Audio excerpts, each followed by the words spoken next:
Scan now. Meet Sovi, your new AI study buddy. Calculus limits can be tricky, but this quick method will help you solve them in seconds. Let us break down this problem step by step right now.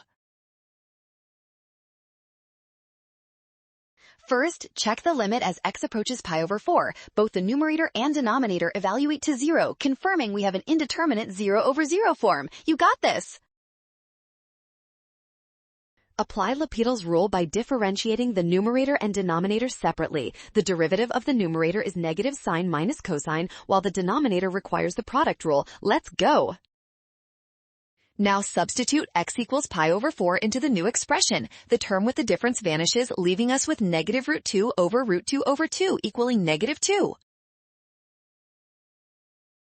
Nailed it! Whew! Scan the code, you can learn better with Sovi. Avoid omitting the derivative or skipping the product rule. Always check the 0 over 0.